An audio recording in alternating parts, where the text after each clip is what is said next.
Hey all, welcome to this episode of A Good Problem to Have. I'm your host, Tyler Olson. This one's going to be short and sweet, but important for those of you on the SAVE plan. Not just like generally everyone on the SAVE plan. I have a specific scenario in mind. There are a lot of doctors who have technically met PSLF, and as a result of the combination of qualifying payments on repay, and then what they hope will be buyback payments on save.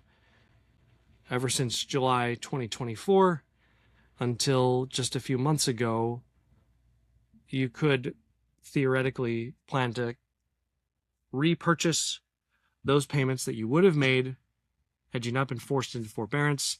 And so you apply for the PSLF buyback, and now you're waiting.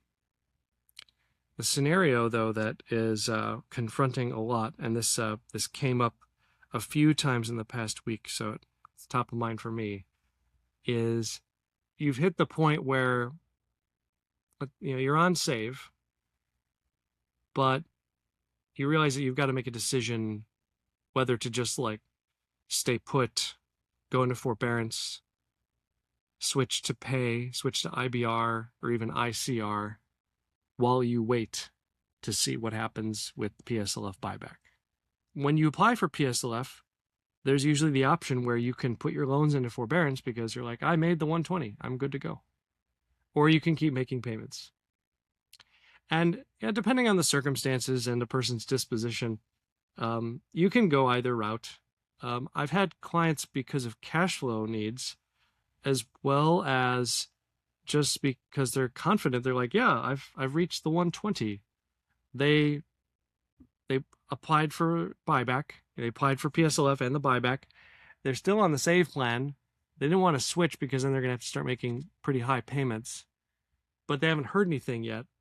And now the rubber's going to meet the road end of June, where you got to like pick a plan or decide like I am never going to get on pay again.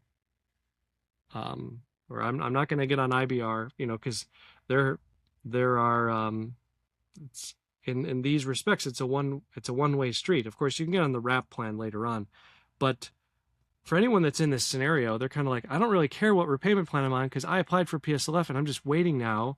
And the queue, yes, it's long. It could be many months long. And so then they have to reach a decision. One, do I just say, yep, I mean, I've been effectively in forbearance while on the save plan, and now I'm going to go into I'm going to manually apply for forbearance because I'm just waiting on my PSLF application, and I'm going to get it.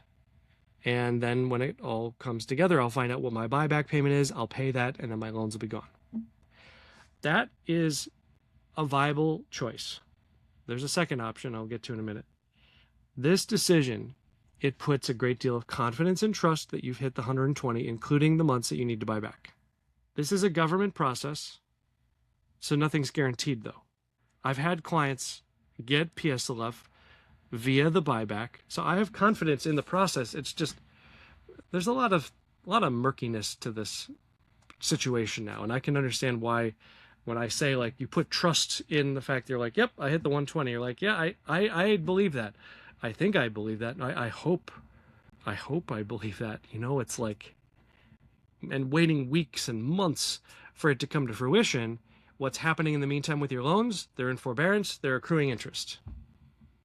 But any subsequent interest is going to be forgiven, assuming PSLF is achieved. So this is a trusting decision. It's also a way to keep cash flow a little bit more flexible in the interim, because you are going to have to make a payment, whatever that amount is for you, to buy back those months that you missed while you were on the save plan. And that for many is tens of thousands of dollars. So you got to look at your cash flow plan and make sure that that is being taken care of, that you've estimated what your buyback amount is going to be to the best of your ability. Jumping back in and making payments of $1,500, $2,000, that can be stressful on the cash flow. and you're like, I already made the 120. Why am I making these payments? So that leads me to my second option, and that is you could opt to jump back into payments on Pay or IBR if you, you know, if those are made available to you. You'd have the expectation that these overpayments would be refunded, and I've seen time and again refunds come through. They do. If you make an overpayment, that is for some. I'm surprised, to be honest with you, but I've readily seen refunds come through every single time. It is an outlay of cash that you will eventually get back, but you just don't know when, right? The point of keeping payments going, it's a bit of a hedge. What you're doing is you're like, well, there's a remote possibility that my loan servicer, the Department of Education, will come back and they say, actually, you only had 118. You need 2 more months. But if you made those payments in the meantime while working for a nonprofit, you can ratchet up more of those payments. This is even something that you could consider doing if you are, like, say your buyback amount is 12 months. Say you jumped back into IBR a year ago. And so you just had the July 2024 to June 2025, and then you got on to Pay or IBR. And so the payments since then, you don't have to buy them back. You've just been making payments. If you were to jump back into payments, or let's say you're deciding whether to continue or not, you could also weigh the option of, I am going to just keep working toward regular PSLF. And then if if the buyback ends up coming sooner, then I'll get these extra payments refunded. I'll have to make a payment for the buyback, but only to the degree that I have this shortfall. Like, say it's like 4 months go by, or 6 months go by, or 8 months go by. You may not have to buy back as much. That would take some communication with your loan servicer. But in any event, the overpayments that occur between, like, when they add up your buyback amount plus the extra months that you paid that you didn't have to now, that'd be great. However, you could also just see yourself, depending on how long this line is, what if you get to the 12 months of payments and you still haven't heard about the buyback, but you've been making payments in the meantime, and then you could just like, well, now I got it. I got the PSLF the regular way, and you can apply again without the buyback. And regular PSLF, the turnaround, in my experience, has been much quicker, like 90 days or less. It's been 60 in some cases.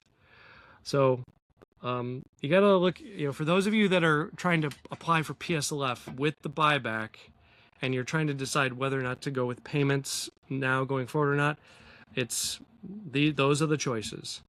You either trust that you've got it, or you hedge just to make sure. I don't think that there's a wrong decision in either direction here, but it is one that you need to contemplate carefully, and get professional help if you need it. That's what we're here for. Anyway, thanks for listening. We'll talk next week.